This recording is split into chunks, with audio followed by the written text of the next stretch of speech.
Dans Club Action, aujourd'hui, les SCPI de bureaux résistent à la crise alors que l'essor du télétravail a mis un coup, certes, à la demande sur les locaux de bureaux. Il n'en a pas pour autant provoqué l'effondrement. Ces sociétés de gestion devront néanmoins faire évoluer leur offre. Les PME seront peut-être la solution. C'est ce que nous allons voir avec notre expert Bruno Poli, directeur du développement chez Astiam, est avec nous. Bonjour. Bonjour mesdames. Bienvenue sur le plateau de Smart Patrimoine. L'essor du télétravail a-t-il donc bel et bien provoqué un impact fort quand même sur la demande de location de bureaux? Alors oui, l'impact est fort, mais ce qu'on mesure aujourd'hui, c'est que l'impact est à deux vitesses, selon que effectivement on est avec des locataires dits grands groupes ou avec des PME, puisque effectivement aujourd'hui ce que l'on constate au niveau des grands groupes, c'est une volonté forte de mettre en place du télétravail et on l'a assorti de flex office, à savoir que effectivement là où on avait un certain nombre de collaborateurs, eh bien en fait on va s'ingénier à réduire le métrage de façon à ce qu'il y ait un roulement en termes présentiels, et ce qui donc motive à ce que les gens soient en télétravail. À la différence des PME, nous, aujourd'hui, ce que nous constatons, c'est que 70% des chefs d'entreprise de moins de 100 salariés déclarent haut et fort être opposés au télétravail. Ce qui n'est pas le cas des salariés. Alors, ce qui n'est pas le cas des salariés, mais vous savez, on constate un ajustement. On suit de très près, effectivement, les études qui sont réalisées, notamment au niveau des ressources humaines. Statistiquement, aujourd'hui, les salariés sont favorables à 2,7 jours de télétravail. Et les chefs d'entreprise seraient susceptibles d'accorder 2,3 jours. Donc, vous voyez que l'équilibre se fait aux alentours des 2 jours. Mais là encore, des disparités fortes selon la taille des entreprises. On parlait donc d'impact, pas d'effondrement, mais d'impact en tout cas sur la demande de locaux de bureaux. Une différence, c'est ce que vous nous dites, entre les très grandes entreprises et les petites entreprises, très petites ou PME. Quelle mutation quand même dans l'immobilier de bureau va entraîner le développement du télétravail? Il va y avoir un impact forcément. Alors aujourd'hui, même sur les petites structures. Certains experts considèrent effectivement qu'on devrait avoir un taux de vacances, notamment sur des zones comme la Défense, qui va croître. Parce que ça, vous l'avez déjà observé, ça commence. Ça commence effectivement, parce que les grands groupes sont dans cette logique de réduire les surfaces louées, notamment dans la mise en place du flex office. À l'inverse de ce que l'on constate avec effectivement les PME et les ETI, on est plus effectivement dans ce créneau sur PME ETI, où là on constate effectivement une évolution de la demande. Une étude de BNPRM fait apparaître effectivement qu'aujourd'hui la demande placée au niveau des PME historiquement était de 155 mètres carrés en 2019, elle est passée à 174 mètres carrés en 2021. La raison étant, c'est que les chefs d'entreprise sont soucieux effectivement de faire revenir leurs collaborateurs au travail. Et dans ce retour au travail, ils veulent l'agrémenter d'espaces de convivialité. Et donc, effectivement, le métrage demandé supplémentaire est lié à la mise en place d'espaces de convivialité. Ce qui aujourd'hui est un moyen de fidéliser les collaborateurs. J'en profite d'ailleurs pour souligner que nous, on est très vigilants justement sur cet aspect RH, parce qu'on voit effectivement que la demande des salariés en termes de confort, de convivialité, mais aussi de facilité d'accès au transport, salles de sport, restaurants, crèches, sont des éléments aujourd'hui qui rentrent en compte dans le choix d'un bien à la location.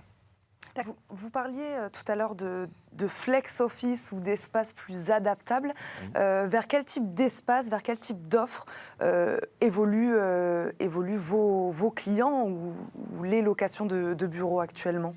Nous, par rapport à nos clients, donc on est, puisque pour la société de gestion pour laquelle je travaille, on intègre effectivement tout ce qui est asset management et property, donc on est extrêmement proche de nos locataires.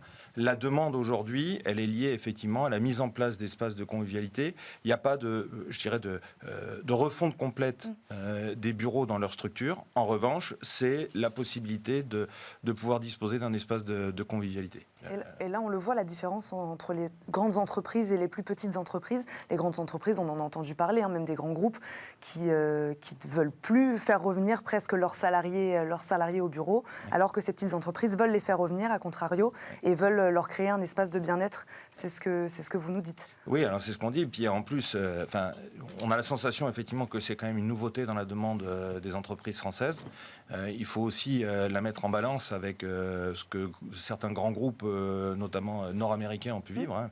Parce qu'un des premiers qui a mis en place le FlexOffice, en l'occurrence IBM, au bout de 20 ans, en 2017, est revenu et a annihilé complètement le système de FlexOffice. La raison majeure qui était évoquée, c'est que les gains financiers réalisés par la réduction du nombre de mètres carrés loués, au fil du temps, a été gommé par le manque de créativité des équipes, parce que effectivement aujourd'hui, que ce soit Google qui fait un inventaire des problèmes liés au télétravail, ou Yahoo qui a fait revenir l'ensemble de ses collaborateurs, on parle quand même d'entreprises relativement dynamiques et en pointe. Et en fait, ils font revenir leurs collaborateurs parce qu'ils considèrent qu'il y a un manque de créativité, un manque de communication, et qu'au fil du temps, eh bien, les gains financiers réalisés par l'abandon de mètres carrés sont gommés par je dirais, le manque d'innovation de ces entreprises. Et chez Aestiam, justement, Bruno, vous avez une SCPI qui est consacrée au bureau pour les PME, ou en partie? Alors, on a une SCPI, Aestiam Place-Saint-Pierre, qui est une SCPI de bureau, ou plus exactement une flexible majeure bureau. 80% bureau. Hein. Exactement.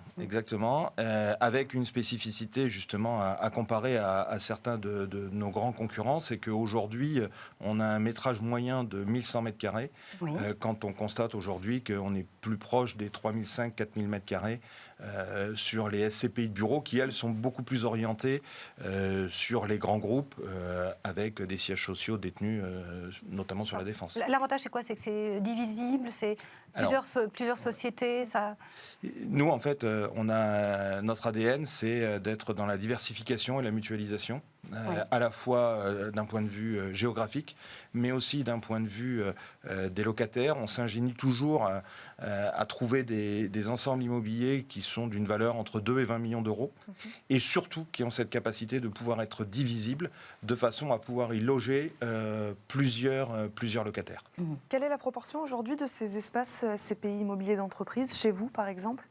Nous, aujourd'hui, la majorité, effectivement, de nos actifs immobiliers à l'intérieur de Aestiam Place-Saint-Pierre sont des actifs de cette nature. On va retrouver typiquement des bureaux dans des immeubles haussmanniens dans le centre de Paris. Et puis, quand on va en périphérie de métropole, on va être effectivement sur des ensembles, là encore, soit à l'acquisition, soit en valeur d'expertise, entre 2 et 20 millions, et divisibles toujours. Sur les bureaux PME, pardon. Oui. La question, c'était sur les bureaux PME. Nous, majoritairement, aujourd'hui, nos locataires sont des locataires PME. Mais justement, on peut parler peut-être de taux d'occupation. Alors, je dis PME, ETI. Oui, PME et ETI. Oui. Le taux d'occupation, du coup, 2020, et peut-être que vous avez celui de 2021.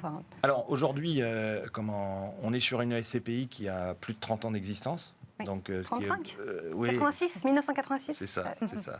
Mais bon, je rêve encore de mes 30 ans, donc c'est pour ça que je me focalise sur les 30 ans. On ne parle pas de... Voilà, non, pas aujourd'hui.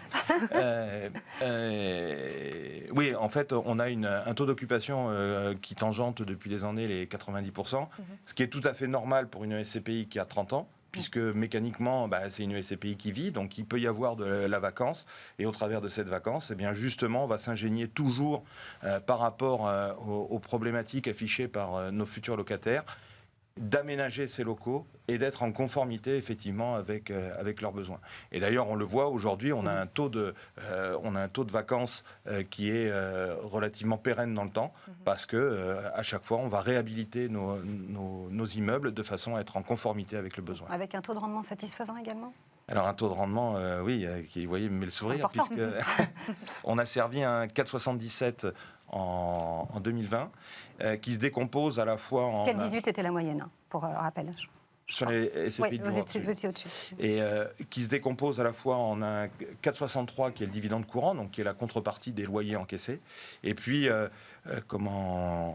avec l'arrivée de Blackfin en tant qu'actionnaire d'Estiam, il y a eu la création, notamment sous la volonté d'Alexandre Claudet, notre président, d'un pôle immobilier avec un inventaire très strict et très fin qui a été opéré à partir du mois de septembre 2020, date d'arrivée, notamment de Frédéric Fauconnier à la direction des investissements et des arbitrages. Et on a pu effectivement constater typiquement qu'on avait un immeuble à Sèvres, qui était un immeuble de bureau qui était vacant depuis un certain temps. Pour prendre l'image qui m'est chère d'Astérix, c'était le village gaulois au milieu des camps retranchés. Et en fait, c'était une zone qui historiquement était un quartier d'affaires, qui a muté, qui est devenu un quartier d'habitation. Et cet immeuble était seul au milieu. Et donc, trouver un locataire dans ces conditions, c'était compliqué. Et Frédéric a eu cette bonne idée d'appeler tout de suite les brokers pour procéder à sa cession par un changement de destination d'entreprise à résidentiel, ce qui nous a permis de dégager une plus-value. On va s'arrêter sur cette image du village d'irréductible gaulois. Merci Bruno Poli, directeur du développement d'Aestiam, d'avoir été avec nous aujourd'hui. On termine cette émission comme chaque jour par le Club Expert.